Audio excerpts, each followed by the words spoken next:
Hello there, I'm Sam Heughan, and today I'm going to be taking you all around bonnie Scotland.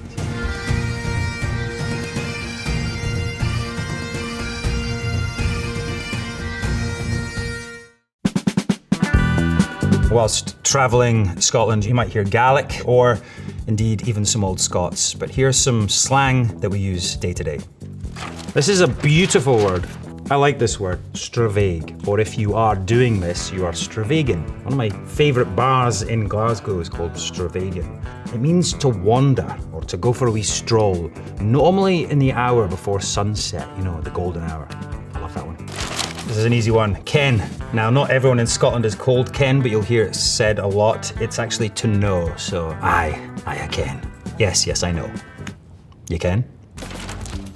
Ah, very good. A Sassenach. What is a Sassenach, you ask? A Sassenach used to be, a long time ago, a word for an English person, from Sassenachia. It was a derogatory term for an English person. It is now being used, partly due to my show Outlander, as a term of endearment, but it basically means an outsider, someone not from these parts. Old Reekie. That's Edinburgh. I think probably because it was a smelly old place. They didn't have toilets in the old days, so they would literally throw it out the window. And as they threw it out the window, your whatever you've done in the bathroom, you'd shout "Gardyloo," which is basically watch your head. After a whiskey tasting, you're probably feeling like you need a bit of scran. You're a bit hungry. You want some food. You're scran. Oh. This is definitely what to do after your whiskey tasting, and then you've had your scran. You're then gonna go lie in your scratcher, your bed. It might be hard to get you out of it. These are good. You found good ones. Lang may your lum reek. This is a nice expression to say to someone. Long may your lum, your chimney, reek or smoke. Basically, I hope that you have a long life and that your hearth is always burning and yeah. Long may your lum reek. One of my favourite expressions, slanja. Cheers. You can also say slanja more, which means even bigger cheers. Now, if you're gonna go on a wee road trip around Scotland like I did in Men in Kilts, you might get hungry. And actually, these ones here, I'm quite fond of. This is a Tunnocks caramel wafer. Tunnocks are this old Scottish company. A wafers are pretty damn good. A layered caramel wafery biscuity thing. Delicious, as you can see. Oh, fabulous, thank you very much. However, they also make a Tunnocks tea cake. It's a round dome, chocolate covered, wafer bottom. In the inside, marshmallow. Incredible. You can bite the chocolate off, suck out the marshmallow, eat the wafer on its own, or just shove it all in your gob. It'll keep you going for a while. Delicious. Next from Edinburgh, we have Edinburgh Rock. Now I think rock is all over Scotland and all over the British Isles actually. No, it's not the stone that Edinburgh Castle is built on. And if you go to see Edinburgh Castle, you'll see it is built on this amazing stone. And actually, in Edinburgh also is Arthur's Seat, which is an old part of a volcano. Now, most snacks in Scotland are essentially sugar. So once you've had a few of them, you're buzzing. But as you can see, it's very hard, very tough. And it's essentially just pure sugar. Ah, the shortbread. Now, Scotland's synonymous with shortbread. We love it. Walkers, wheat flour, butter, sugar, and salt. Delicious. There's also another famous Scottish snack called tablet, which is essentially sugar and I think condensed milk, and it's all reduced down and it hardens into something similar to rock. I'm not sure why the Scots love sugar so much, but hey, it keeps us going. And actually, speaking of sugar, here we have possibly, apart from whiskey, one of the most famous Scottish drinks. Now, all around the world, Coca-Cola is #1. In Scotland, no. Iron Brew. A wee can of ginger. We don't know why it's ginger.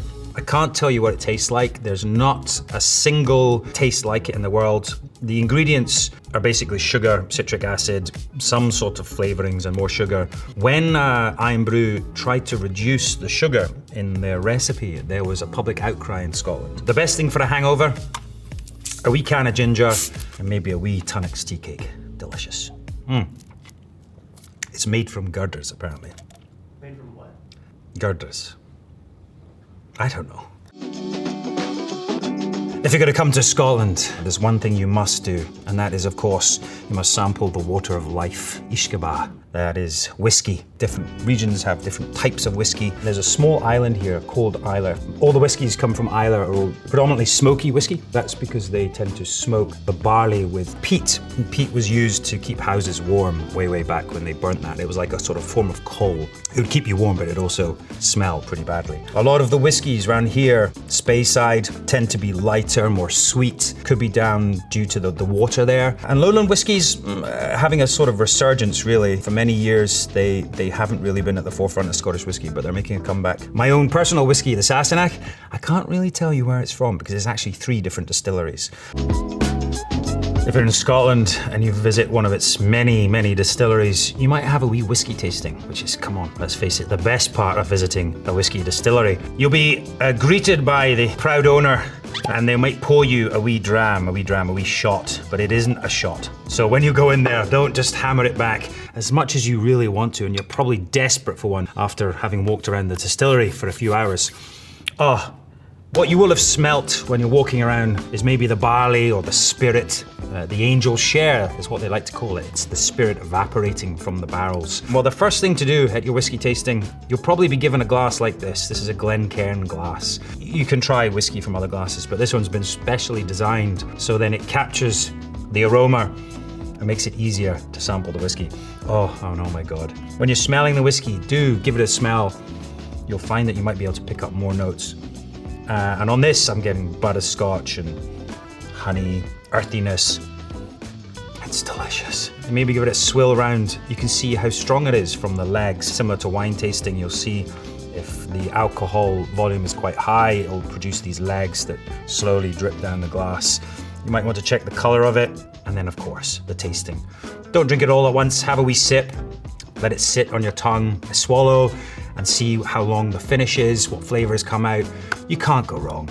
And honestly, if it's too strong for you, it is a good idea to add just a wee dash of water. The water also helps open up the oils in the whiskey. And when you do that, you might find there's a lot more flavors come out, a lot of the higher notes, a lot of the aromatics, a lot of the floral notes, especially when things are bottled at a higher strength. A lot of whiskies in Scotland are bottled at cask strength, which is anywhere between 40 to 50 to even 60%, which is pretty fiery stuff.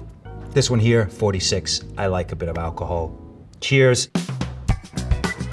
Now, if you didn't know, Scotland is part of the British Isles. It's at the north of England. You can see England just down here, but we don't want to talk about them. They're not very important. So this is Scotland, the Highlands, the Islands, Central Belt, the Lowlands, and then going further up here, Shetland, which is the most furthest part of Scotland. The original people that lived here were the Picts. And in fact, a lot of the people from Shetland believe they're not Scottish, they're Scandinavian. Over here, somewhere behind my head, the Scandinavians, the Vikings, they took over a lot of Scotland. So a lot of the place names, especially in the East Coast, have actually got Scandinavian names. And we use in Scots language a lot of Scandinavian words, like for instance, bairn. Bairn is a child. Over here, Lewis and the north of Scotland and the Highlands. Very remote. Not many people live up there, but people do, and most of them do speak Gaelic. Gaelic is similar to the Irish Gaelic, different pronunciations, but it is a very similar language. That actually comes from the Gaels, who were originally from Ireland, that came across. I think if you go to Scotland, it's a very romantic place. It's tangible, the history there, you can see castles and battlefields, and I don't know, it sort of conjures up a great romance, so it's hard to not fall in love with its landscape. And one of the best things to do is to hire a car. Remember, you're going to be driving on the left-hand side of the road, so that is your first challenge. And a lot of people drive up to the Isle of Skye. It's a very beautiful place, there's a lot to explore.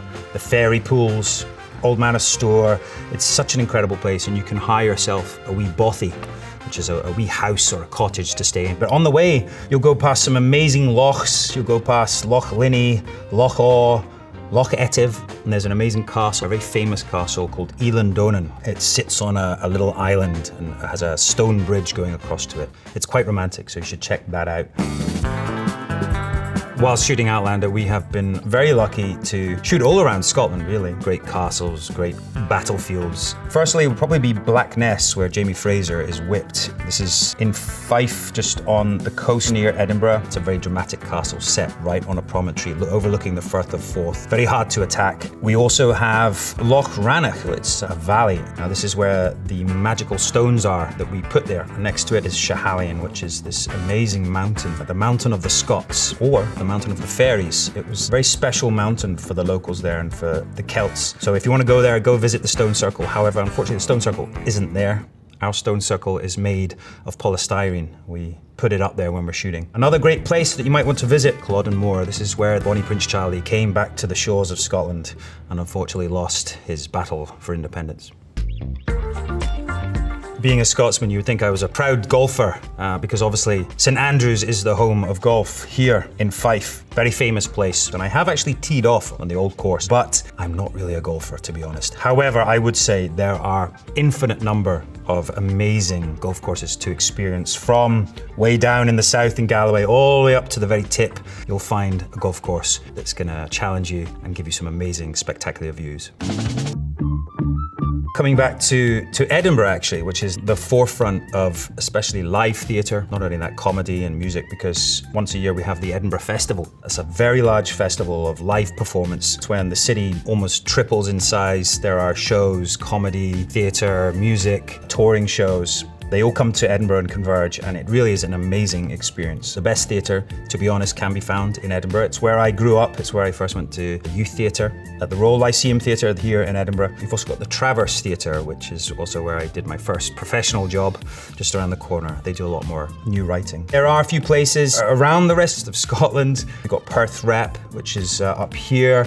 You've got a lot in Glasgow that goes on. I actually started my career in touring theatre, and we would tour all around Scotland and do plays in the most remote places. So we went to the Isle of Skye, we went to Lewis up here. We even played on a place called Easdale Island, which is a tiny little island somewhere up here on the Summer Isles.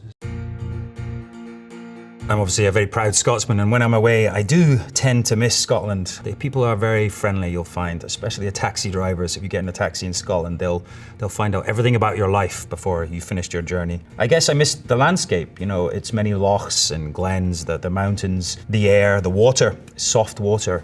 So that's everything you need to know to pass yourself off as a true Scotsman. Just don't forget your kilt.